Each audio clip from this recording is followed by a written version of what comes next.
As Mr. Gan Tiampo and Ms. Cheng Li Hui noted, dedicated cycling paths are really the most ideal and safest option for cyclists and pedestrians.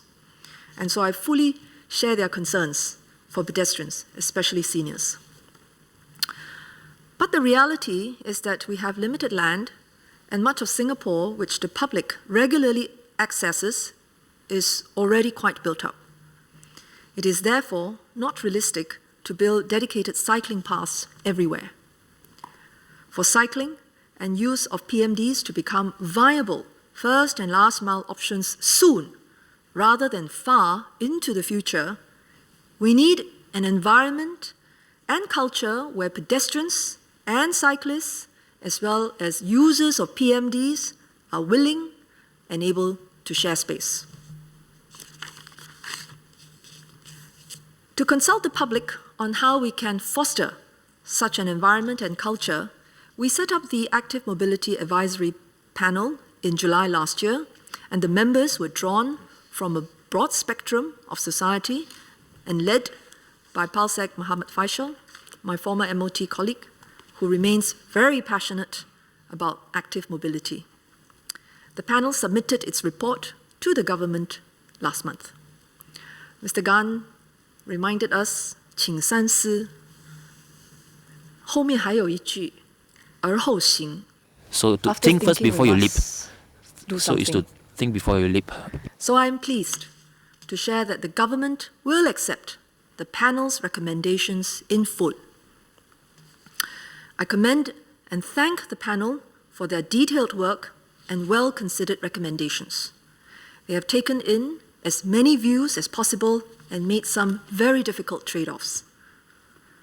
Overall, the recommendations are fair and balanced, with sensible rules and guidelines to ensure the safety of pedestrians, cyclists, and users of PMDs alike.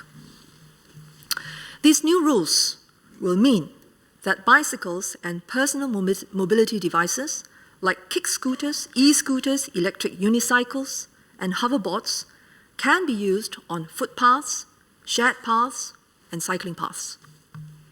We will, however, not allow power-assisted bicycles or e-bikes on footpaths because their nature and use tend to pose a higher safety risk to other path users. These new rules significantly improve the mobility options for everyone. Our seniors and persons with disabilities will find it easier to get around their neighborhoods using motorized wheelchairs or mobility scooters. Students will find it safer to cycle to school.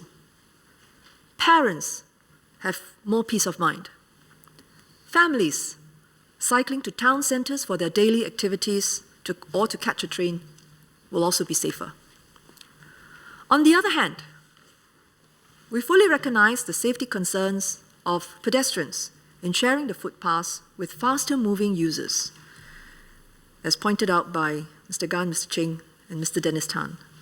This is why the panel had also proposed a set of rules and code of conduct and policies on speed limits and maximum weight and size of permissible devices. Education and enforcement will also be important